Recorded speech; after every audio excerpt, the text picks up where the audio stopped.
City spots selfie shots. Selfie spots గా మారిన పాత బస్తీ అందాలు. పూర్తి వివరాలకు చదవండి రేపటి సాక్షి దినపత్రిక. నిజామాబాద్ నగరం చుట్టూ ఉన్న చెరువులు యథేచ్ఛగా కబ్జాలైపోయాయి. చెరువుల్లో ఎటు చూసిన బిల్డింగ్లు, స్కూళ్లు, దుకాణాలు నిర్మించేశారు. దీంతో చెరువుల్లోకి వరద రాకుండా వచ్చే వరద ఎటు వెళ్లాలో తెలియని పరిస్థితులు నెలకొన్నాయి.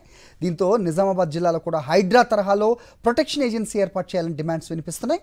నగర ప్రజలు ఇప్పుడు దీనిపైన చర్చించుకుంటున్నారు. నిడ్రా ఏర్పాటు చేసి సహజ వనరులను గుర్తించి అవి గతంలో ఎంత విస్తీర్ణంలో ఉండేవి, ఇప్పుడు ఎంత మేర ఉన్నాయో గుర్తించాలంటున్నారు. ఆక్రమణకు గురయ్యాయా, ఎంత విస్తీర్ణం అక్రమార్కుల చేతుల్లోకి వెళ్ళాయనే విషయంపై పాత మ్యాప్లు, క్షేత్రస్థాయిలో తాజా పరిస్థితులపై సమగ్ర అధ్యయనం చేయాలని, ఆక్రమణలను తొలగించాలని కోరుతున్నారు. తెలంగాణలోని నగరపాలక సంస్థల్లో గ్రేటర్ హైదరాబాద్ తర్వాత అత్యధిక ఆక్రమణలు జరిగింది నిజామాబాద్లోనే ఆరోపణలు వస్తున్నాయి.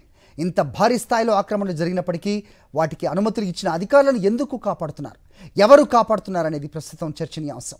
నగరంలో మురుగునీటితో పాటు వరద నీరు స్వేచ్ఛగా బయటకెళ్లేందుకు ప్రకృతి ప్రసాదించిన పులాంగ్ వాగును అడుగడుగునా కబ్జా చేయడంతో అది కాస్త పిల్లవాగులా మారిపోయింది. దీంతోపాటు నగరంలోని అర్సపల్లిలోని రామర్తి చెరువు, బొడ్డెమ్మ చెరువు, బ్రహ్మ చెరువు, నిజాం సాగర్ కెనాల్, ఇతర నీటి కుంటలు, నాలాలు, డ్రైన్లు, పలు చోట్ల అంతర్గత రోడ్లు, మున్సిపల్ పార్కులు ఆక్రమణకు గురయ్యాయి. కాగా వీటన్నిటికీ మున్సిపల్ అధికారులు క్రమబద్ధీకరణ అనుమతులు ఇవ్వటం విశేషం. నగరంలోనూ చెరువులు కబ్జాలకు గురవుతున్నాయి.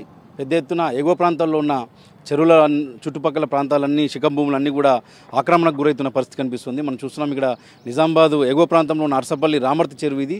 దీని చుట్టుపక్కల ఉన్న ప్రాంతాలన్నీ కూడా, శిఖంభూములన్నీ కూడా ఇండ్లు పూర్తిగా నిర్మాణమైన పరిస్థితి. ఏదైతే ఈ చెరువుకు గుట్ట ప్రాంతం నుంచి కావచ్చు, ఎగువ ప్రాంతం నుంచి కావచ్చు వచ్చే వరద అలుగు అనే కాలువ కూడా మొత్తం మూసుకుపోయిన పరిస్థితి మనం చూడవచ్చు. నీళ్ళు వచ్చే ప్రాంతం అంతా కూడా ఇండ్లు కట్టేసిన పరిస్థితి, భారీ ఇల్లు నిర్మాణం కూడా పూర్తయిన పరిస్థితి ఉంది. ఇట్లాంటి ఇబ్బందుల నేపథ్యంలో వరద నీళ్లు వచ్చే పరిస్థితులు చాలా ఇబ్బందికరమైన పరిస్థితి ఉంది. వరద నీరు మొత్తం కూడా రోడ్లపై కావచ్చు, లేకపోతే కాలనీలకు వెళ్ళే పరిస్థితి ఉంది. ఇట్లాంటి సమస్యలతోటి చెరువు శకం భూములు కావచ్చు, చుట్టుపక్కల ఉన్న ప్రాంతాలన్నీ కూడా కబ్జాలకు గురవుతున్న పరిస్థితులు పెద్ద ఎత్తున కనిపిస్తున్నాయి.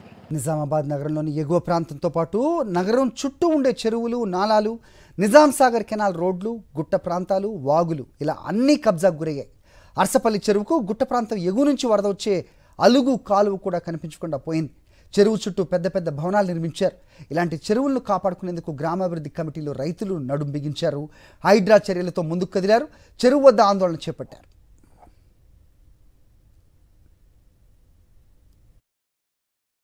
హైదరాబాద్లో హైడ్రా దూకుడు నేపథ్యంలో చెరువుల వద్దకు అనేక మంది గ్రామస్తులు కావచ్చు అందరూ కూడా వస్తున్న నేపథ్యంలో నిజామాబాద్లోనూ చెరువులకు సంబంధించిన కబ్జాల విషయంలో గ్రామస్తులు కూడా కదులుతున్నారు. నిజామాబాద్ చుట్టుపక్కల ఉన్న చెరువులకు సంబంధించిన గ్రామస్తులు ఇప్పుడు ప్రధానంగా చూసుకుంటే కనుక అర్సపల్లి గ్రామస్తులు అర్సపల్లి చెరువు, రామర్ చెరువు వద్దకు తరలి వచ్చారు. ఇక్కడ ఈ కబ్జాల నుంచి ఈ చెరువును కాపాడాలని అందరూ కూడా ఇక్కడ ఆందోళన చేపట్టారు. ఇటీవల నిజామాబాద్ నగర శివారు భారతీరాణి కాలనీలో కూడా మరో చెరువు గుట్టలను ఆనుకుని శిఖం భూముల్లో రాజకీయ నాయకులు ప్లాట్లు వేసి పేదలకు అమ్మారు. వారు ఇళ్ళు, షెడ్లు కట్టుకోవడంతో అధికారులు 28 నిర్మాణాలను కూల్చేశారు. ఆనంద్ నగర్లో వర్షానికి మురిక్కాలు ఉప్పొంగి కల్వట్ వద్ద ఆడుకుంటున్న రెండేళ్ల పాప వరదలో కొట్టుకుపోయి చనిపోయింది. ఇటీవల నిజామాబాద్ రైల్వే అండర్ బ్రిడ్జి వద్ద వరద చేరి 50 మంది ఉన్న ఓ బస్సు సగం వరదలో ఆగిపోయింది. ప్రయాణికులు భయాందోళనకు గురికాగా స్థానికులు వారి అతి కష్టం మీద నీళ్ల నుంచి బయటికి తెచ్చారు. వర్షం కురిస్తే చాలు నిజామాబాద్ నగరంలో మొత్తం ప్రధాన రోడ్లు జలమయం కాక తప్పదు.